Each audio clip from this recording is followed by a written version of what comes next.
제가 좋아하는 찬양을 불러주셔서 너무너무 감사합니다. 김일수 권사님이 또 이 찬양을 좋아해요. 예.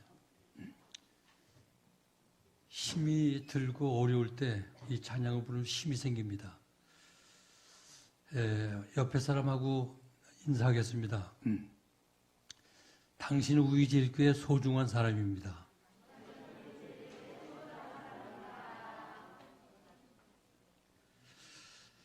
오늘 축복의 통로라는 제목으로 말씀을 드리겠습니다. 우리를 향하신 하나님의 뜻이 있습니다. 그것은 우리가 행복하고 언제나 잘 사는 것입니다. 그런데 행복하게 언제나 잘 산다는 것이 이게 쉬운 일이 아닙니다. 왜냐하면 우리가 살고 있는 이 세상은 하나님이 처음 창조한 에덴 동산 같은 이렇게 평온하고 아름다운 그러한 세상이 아니기 때문입니다. 왜냐하면 아담과 하와가 하나님의 말씀에 불순종하고 타락하고 죄를 졌기 때문에 이 땅은 죄로 얼룩지고 하나님이 창조한 에덴 동산 같이 그렇게 평화로운 세상이 아니기 때문입니다. 사탄이 늘 활동합니다. 우는 사자같이.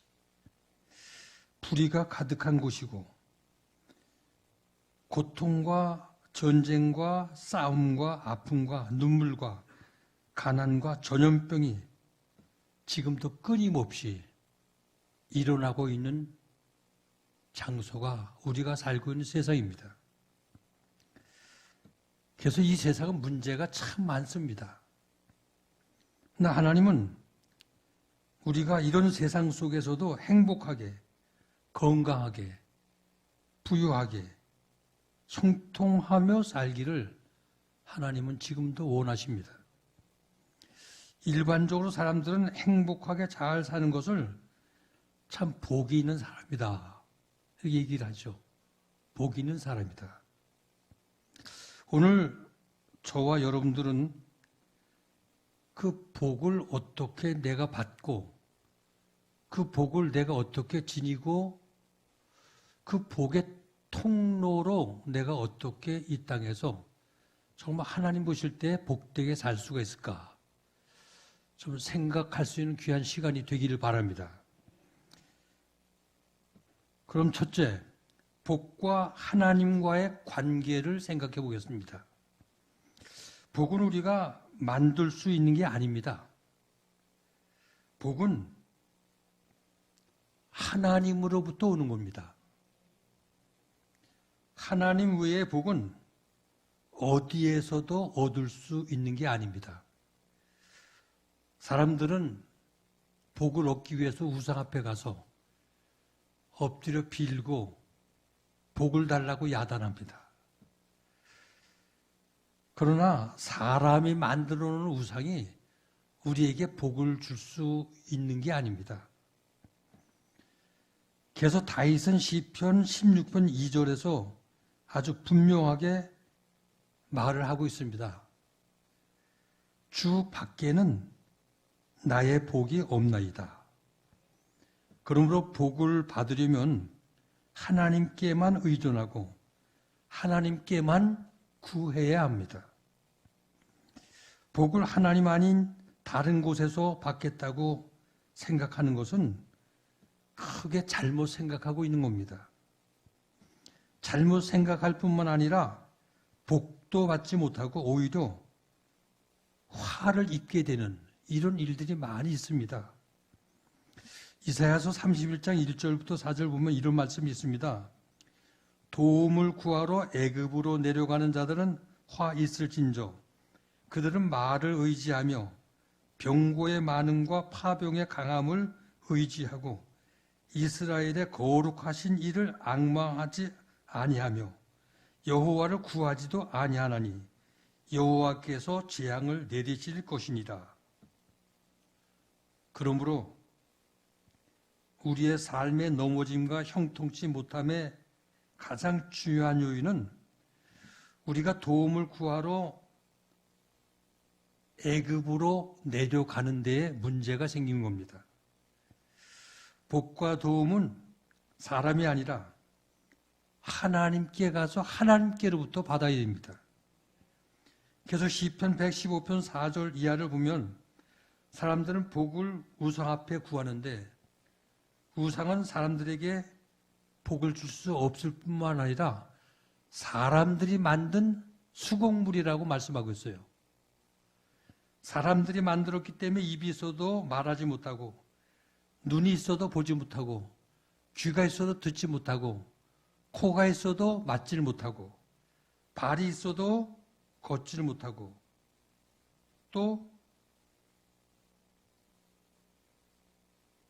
움직일 수 없는, 그래서 사람에게 복을 줄 수 없는, 사람들의 도움을 들어줄 수 없는, 이게 우상이라는 거예요. 오직 도울 수 있고 우리에게 복을 주실 수 있는 분은 여호와 하나님 것을 믿으시기 바랍니다. 두 번째, 그럼 복을 받는 방법에 대해서 말씀드리겠습니다. 그럼 어떻게 하면 하나님께로부터 복을 받을 수가 있습니까? 오늘 본문 말씀 보니까 하나님께서는 갈대아 우르에 살고 있는 아브라함을 찾아오셔서 본토 친척 아비집을 떠나라 이렇게 말씀하십니다. 그리고 내가 너희에게 지시할 땅으로 가라. 그럼 내가 너를 축복하고 너를 통해서 큰 민족을 이루게 해주실 것이다 하고 약속을 하십니다. 그때 아브라함 나이가 75세입니다. 자식도 아직도 없는데 너로 인해서 큰 민족을 이루어 주시겠다고 하나님 말씀하셔요.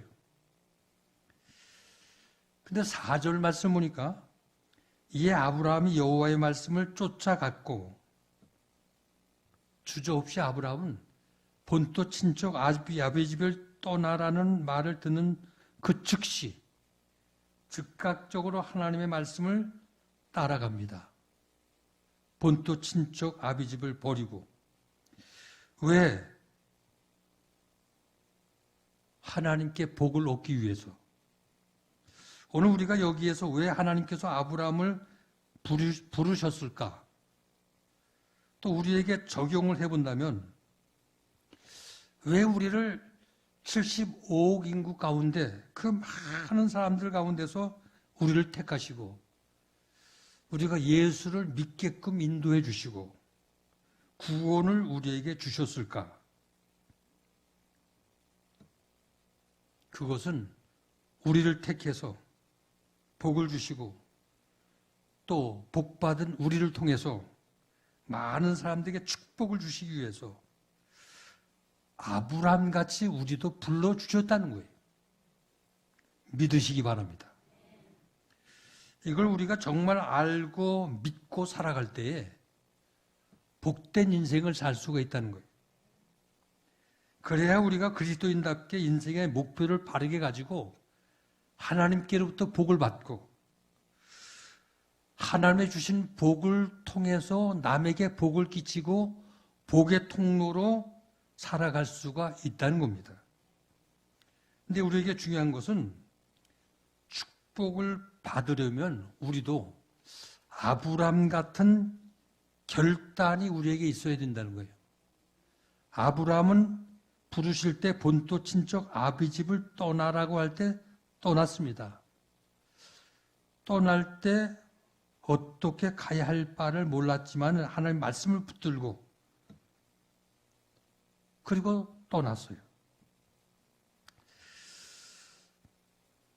떠나야 할 곳에 떠나지 않고 그대로 안주하고 그대로 있으면 하나님의 복을 주실 수도 없고 또 하나님의 복을 주시지 않으면 우리는 복받을 다른 길이 없어요. 그래서 하나님께서 아브라함에게 복을 주시기 위해서 너는 본토 친척 아비집을 떠나라 이렇게 말씀하셨습니다. 그 당시에 이 아비집, 본토 친척 모두가 살고 있는 아비집 있는 그 지역이 어떤 지역입니까? 찬란한 메소포타미아 문명이 활짝 꼽힌 그런 지역이었어요. 그런데 그 아비집은 그런 좋은 장소에 집이 있었지만 그 집에서 우상을 만들고 우상을 숨기고 우상을 따라 사는 이런 집이었어요. 계속 그런 집에 복을 줄 수가 없어서 하나님이 떠나라고 하시는 거예요. 성경은 말씀합니다. 히브리서 11장 8절에 믿음으로 아브라함은 부르심을 받았을 때에 갈 바를 알지 못하고 어디로 부르시고 가야 하는지를 알지도 못하고 그리고 하나님 말씀을 붙들고 쫓아갔어요. 하나님의 가라는 땅으로. 지금 하나님이 가라는 땅이 어떤 땅인지 알지를 못합니다. 그러나 하나님을 전폭 의지하고 믿기 때문에 하나님을 신뢰하고 그냥 말씀을 붙들고 쫓아갔어요. 여러분, 이게 바로 하나님을 신뢰하고 순종하는 믿음이에요. 오늘 여러분들도 하나님을 전폭 신뢰하고 의지하고 따르는 순종하는 믿음이 되시길 바랍니다. 이것이 복을 받는 비결이에요. 중요한 것은 복을 받으려면 떠나야 할 장소를 떠나야 합니다. 왜 많은 사람들이 하나님의 복을 받지 못하고 예수를 수십 년 믿어도 초라한 옛날 그 모습 그대로 매일 쪼그라드는 삶을, 인생을 살아가고 있습니까? 떠나지 못하고 아직도 얽매여 있기 때문에, 세상줄에 얽매여 있기 때문에, 두 주인을 섬기고 있기 때문에, 하나님의 축복을 받지 못하고 예수를 믿어도 앞길이 막히고 되어지는 일이 없고 형통치 못하고 그리고 어깨가 쭉 늘어져서 그냥 그렇게 사는 거예요. 오늘 여러분들은 무엇에 묶여 있습니까? 자신을 묶고 있는 끈을 끊어버리고 하나님의 말씀을 쫓아갈 수 있는 여러분들 되시기를 주의 이름으로 축원합니다. 여기 떠나라 하는 것은 하나님이 시도하는 죄악된 구습을 청산하라는 거예요. 이제는 세상 물질에 삶의 목표를 두지 말고 하나님께 목표를 두고 하나님을 신뢰하고 바라보며 살라는 거예요. 떠나가라. 너의 안전지대를 떠나가라. 그러니까 이 땅에 안주하고 편하게만 살려고 생각하지 말고 이제는 땅에 소망을 두지 말고 저 높은 영원한 천국에 소망을 두고 주님 바라보고 살라는 겁니다. 죄악에 얽매인 것을 단호하게 끊어버리고 하나님만을 의지하는 믿음으로 살아갈 때 하나님께서는 그런 사람에게 복을 주시고 그런 사람들의 인생의 발길을 성통한 길로 인도해 주신 축복의 하나님의 것을 믿으시기 바랍니다. 세 번째, 복을 받는 형태입니다. 여러분들의 생각은 복의 형태가 그릇일까요? 파이프일까요? 여러분, 복의 모양과 형태가 파이프였으면 좋겠습니까? 그릇이었으면 좋겠습니까? 어려운 질문입니까?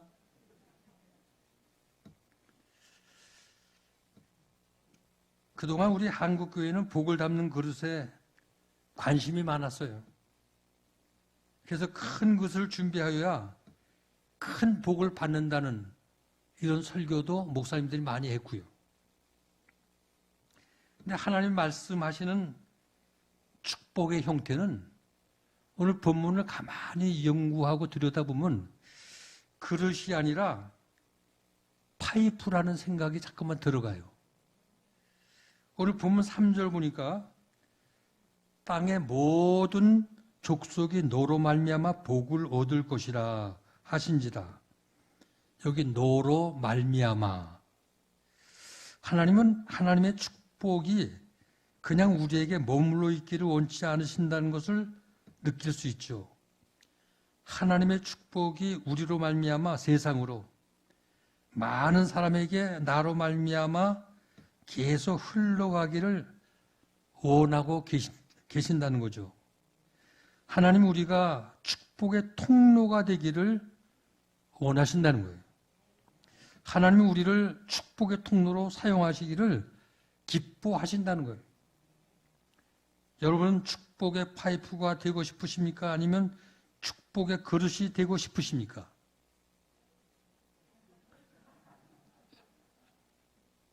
질문이 어려운가요?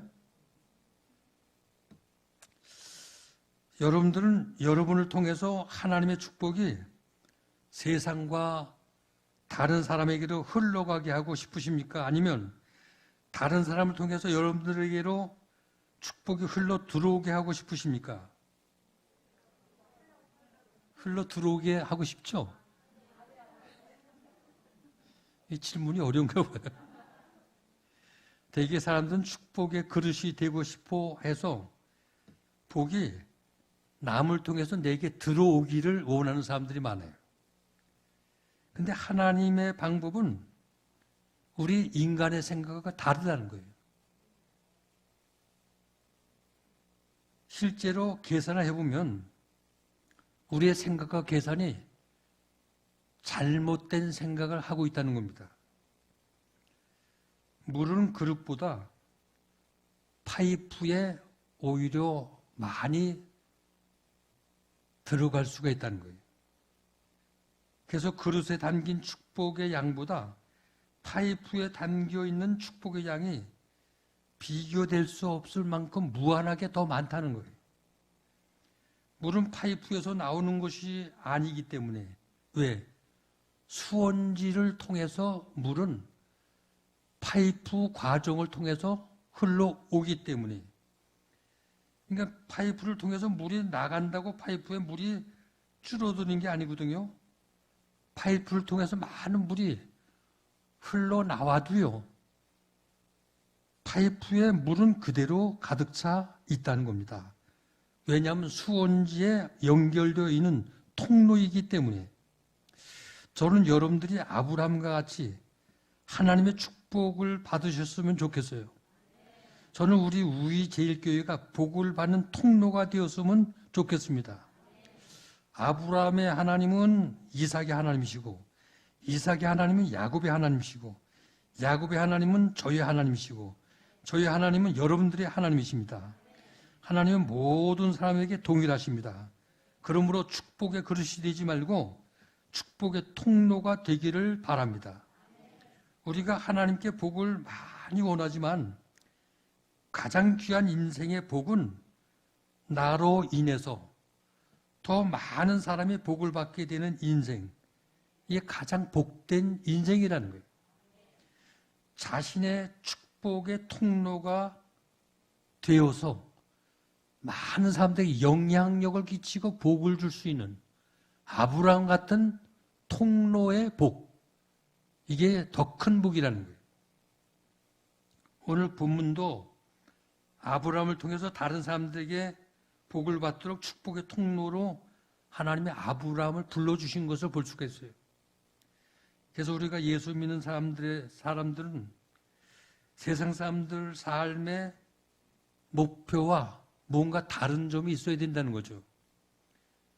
기도할 때도 내게만 복 달라고 하지 말고 내가 복을 받게 되면 그 복이 다른 사람들에게 영향을 끼치고 다른 사람을 복되게 해서 내 복이 이렇게 흘러 넘쳐가는 이런 하나님의 축복의 통로로 사용해달라고 그렇게 하나님께 기도하는 사람이 정말 행복한 사람이고 하나님이 기뻐하는 기도를 하는 사람이라는 거죠.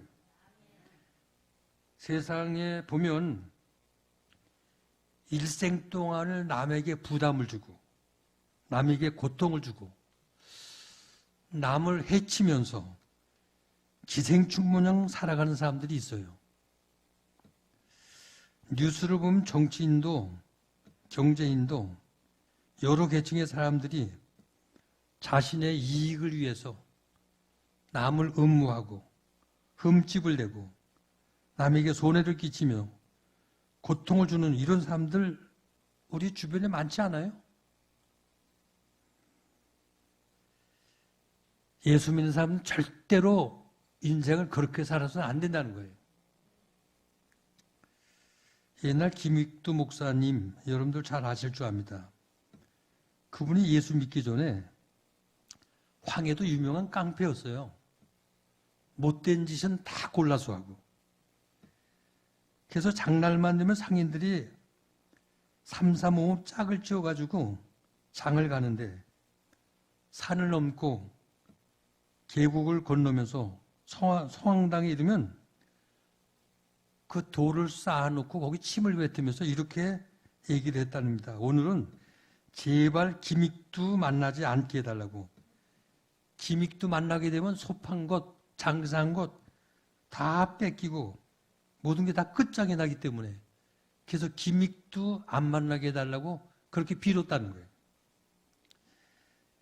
그렇게 사람들에게 피해를 주고 고통을 주고 사람들을 못되게 했던 그 김익두가 예수를 믿고 회개하고 변화가 일어났어요. 그래서 목사가 되었어요.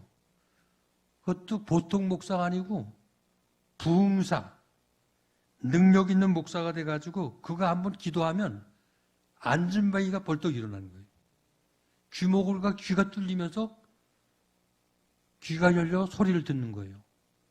막 기사와 표적이 일어나고 병든 자가 고침을 받게 되니까 많은 사람들이 김익두를 통해서 예수를 믿겠다고 고백을 하고 하나님께로 돌아오는 이런 사람들이 엄청나게 많이 생기게 되었다는 겁니다.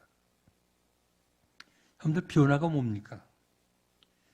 예수를 믿기 전에는 자기 중심적으로 자기 유익하게 살기 때문에 남에게 피해를 입히고 남에게 상처가 되고 자기가 잘 되기 위해서 남을 짓밟기도 하고 고통을 주기도 하고. 근데 예수 믿고 변화가 되면 내가 좀 손해를 보아도 내가 힘든 일이 있어도 내가 고통스러워도 남의 유익을 위해서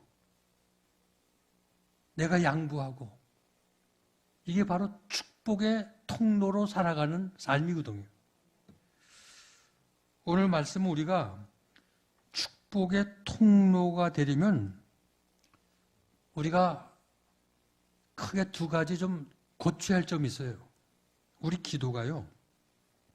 좀 자기 폭을 넓혀야 돼요.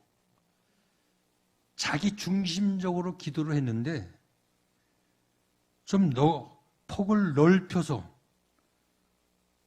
자신만을 위해서 기도하는 게 아니라 우리 교회만을 위해서 기도하는 것이 아니라 기도의 폭을 좀 넓혀서 남을 위해서 나 중심의 기도가 아니라 우리가 축복의 통로가 되어서 남에게 유익도 주고 남을 복되기도 하고 뭔가 좀 나를 희생을 통해서 더 많은 사람들에게 유익을 주. 이게 하나님이 기뻐하는 축복의 통로에 복을 빌고 사는 사람이라는 겁니다. 그래서 우리들은 자녀들도 축복의 통로가 되고 나 자신도 하나님께 쓰시는 축복의 통로가 되게 해달라고 기도를 해야 돼요. 구약의 요셉 보세요. 요셉의 축복의 통로가 되니까요. 보디발의 집에 들어갔는데 그 보디발의 집이 복을 받는 거예요. 요셉 때문에. 애굽이라는 나라에 요셉이 총리로 앉게 되니까 큰 그 애굽의 제국이요. 7년 동안 흉년을 이기고 대비하고 복을 받는 나라가 되지 않겠어요? 회사에 들어가도 여러분들 때문에 회사가 잘 되고, 여러분들이 가는 곳에 직장이 잘 되고, 교회가 잘 되고, 그런 사람이 하나님이 쓰시는 축복의 통로가 된다는 거예요. 우리는 이것을 잊어버리면 안 돼요. 예수 그리스도의 십자가는 축복의 통로라는 거. 우리 주님이 십자가를 지심으로, 그 십자가에 달려 죽으심으로 저주 아래 정말 영원히 멸망당하는 우리 인생들이 하늘문이 열리며 하늘의 축복을 누리며 복된 인생을 살 수 있게끔 우리를 회복시킨 것이 십자가에 주님이 달리셨기 때문에, 그래서 십자가는 축복의 통로인 것을 믿으시기 바랍니다. 어떻게 해서 축복의 통로가 되셨습니까? 주님이 자신을 십자가에서 희생했기 때문에, 십자가의 죽으심으로. 그래서 남을 위해서 내가 십자가에 죽을 줄도 알고요, 내가 손해볼 줄도 알고, 이게 하나님이 기뻐하시는 것이고요, 이것이 남에게 복을 비는 축복의 통로의 삶이에요. 우리가 예수를 믿는다고 하면서도 내게만 복 달라고, 복을 받아서 남보다 더 잘 살겠다고 그렇게 기도를 한다면 이 불신자와 뭐 다를 바가 있겠어요? 불신자와 똑같죠. 이제 우리는 달라져야 합니다. 어떤 교인이 되어야 합니까? 어려움에 처해 있는 가정을 위해서 기도하고, 나를 통해서 한 영혼이라도 도울 수 있게 해달라고, 남에게 뭔가 나를 통해 유익이 되게끔 해달라고, 그런 성도가 교회에 있을 때 그 교회가 희망이 있고요, 교회도 하나님이 쓰시는 축복의 통로가 될 때 이 나라에 희망이 있다는 거예요. 과거 지난 날을 돌아보면 그저 내 먹고 내 살기에 급급하게 살아왔기 때문에 남들을 돌아볼 시간도 없고 여유도 없었어요.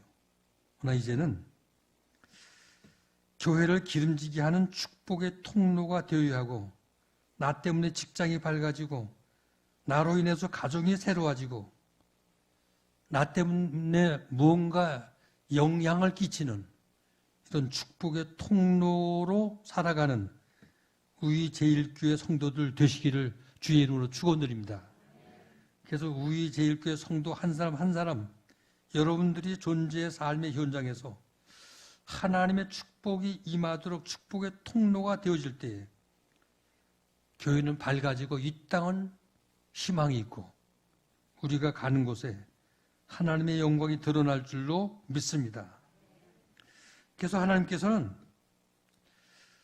내가 축복의 통로가 될 때 하나님이 기뻐하시고 영광을 받으신다는 거예요. 다 같이 따라합시다. 내가 축복의 종점이 되지 않게 하옵소서. 내가 축복의 종점이 되지 않게 하옵소서. 이게 무슨 말입니까? 어떤 사람에게 하나님의 복을 주시는데 그 복을 받아가지고 자기만 누리고 끝내버리는 거예요. 이게 축복의 종점이에요. 남에게 나누고 베풀고 나를 통해서 남에게 흘러가게 해야 될 텐데, 그래서 돈을 주면 그 돈을 가지고 다른 사람을 복되게 하고, 은혜를 하나님께 주시면 그 은혜를 가지고 남에게 은혜를 끼치고 은혜의 자리에 그들을 이끌어내고 뭔가 영향력이 있어야 될 텐데, 근데 많은 사람들이 복을 주면 그 복이 그 사람 자신이 종점이 되는 거예요. 그래서 그 사람의 삶이 오히려 사해 바다같이 죽은 바다가 되고요, 그 삶이 썩어진다는 거예요. 우리가 언제 풍요롭게 되고 기름지게 되고 언제 축복된 삶으로 살아갈 수가 있을까요? 하나님이 주신 복을 나를 통해서 베풀고 흘러가게 할 때에 그 하나님의 축복은 더 넘치게 되고 더 풍성하게 되는 줄을 믿으시기 바랍니다.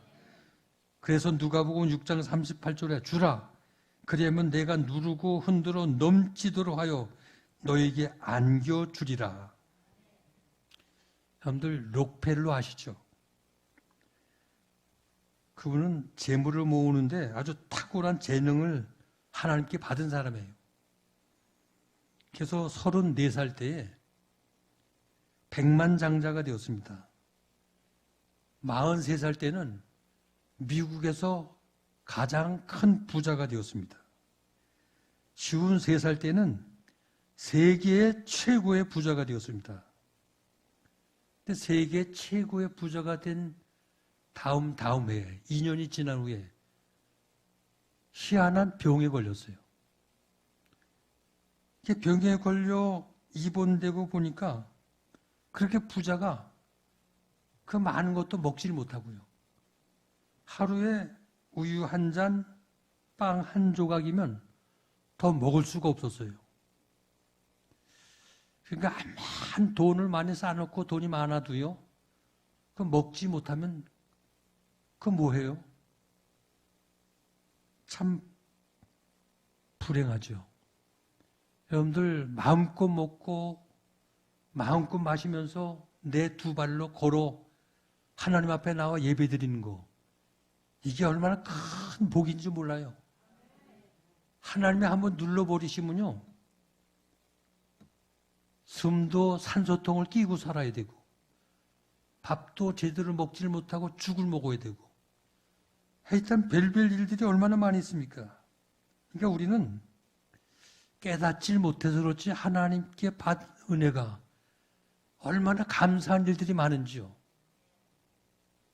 정말 내가 힘이 있어서 내 두 발로 내가 밥을 퍼먹고 내 두 발로 걸어서 오늘도 이렇게 자유롭게 하나님께 찬양하고 예배드리고 하나님 앞에 나와 경배할 수 있다는 거 이거 큰 축복이요.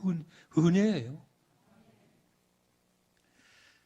록펠러가 이렇게 병에 걸려서 먹지도 못하고 세계 최고 부자가 이제 병원에 입원돼서 이렇게 가운을 입고 입원해 있는데 너무 답답해서 그 병원 그 현관 앞으로 이렇게 걷고 있는데 어느 한 여인이 어린 아이를 데리고 와가지고 업무과 앞에서 이 아이를 고쳐달라고 지금 돈이 없지만 앞으로 보러 꼭 갖겠다고 사정사정하는데 원무과 직원이 냉정하게 안 된다고 거절을 하더래요. 지나가다가 그걸 보는 순간에 마음이 찡한데 하나님께서 록펠러에게 말씀하시는 거예요. 록펠러야, 하나님의 음성이 들려왔습니다. 네가 그 아이를 치료해 주어라. 그래서 록펠러가 비서를 불러가지고 아무도 모르게 병원비를 치러주고 그 아이를 치료해 주었어요. 그 자서전에 이렇게 그는 기록하고 있습니다. 저는 55년을 살면서 이렇게 오늘 행복한 삶이 있었는지 이제 깨달았습니다. 어린아이 하나 도와줬는데 물질을 쓰고서 이렇게 소중한 삶이 또 내 손을 통해서 그렇게 베풀 수 있다는 것이 그렇게 기뻤는지 너무너무 기뻤다는 거예요. 그동안은 긁어 모으고 아웅다웅 그렇게 살았는데 베풀고 사니까 그렇게 기쁘고 좋더라는. 그래서 록펠러가 하나님께 기도를 했어요. 하나님, 베풀고 살겠습니다. 결심을 하면서 록펠러 재단을 설립을 했다는 거예요. 병원에 입원해 있으면서. 그래서 록펠러 재단을 통해서 미국의 4,800교회를 록펠러가 세웠습니다. 55년 동안 정말 힘들게 살았는데 그는 베풀며 살면서 병도 깨끗이 낫고 43년을 더 살았어요. 계속 98세까지 살았는데 사람들에게 베풀고 나눠줄 때 내 인생이 너그러워졌고 축복이 흘러 통로로 하나님께 쓰여질 때 너무 행복했다는 겁니다. 의사들이 당신은 곧 죽는다고 했는데 오히려 베풀고 남을 위해 축복의 통로로 쓰여지니까 건강이 회복되면서 장수해서 98살까지 살았다는 겁니다. 우리 인생의 최고의 복은 다른 사람과 더 많이 나눌 때, 다른 사람들을 더 많이 복되게 하는 것이 진정한 축복인 것을 믿으시기 바랍니다. 나만이 누리는 복은 진정한 복이 되질 못해요. 남을 복되게 한 것, 나를 통해 축복이 흘러 넘치게 되는 이게 진정한 축복입니다. 우리 모두 아브라함같이 하나님 아버지께 복을 받아서 다른 사람들에게 복을 주는 축복의 통로가 되어서 모든 주변의 사람들에게 영향력을 끼치고 하나님이 기뻐하는 일들을 크게 이루어 나가는 우리 저기 성도들 다 될 수 있기를 주님의 이름으로 축원을 드립니다. 기도하시겠습니다.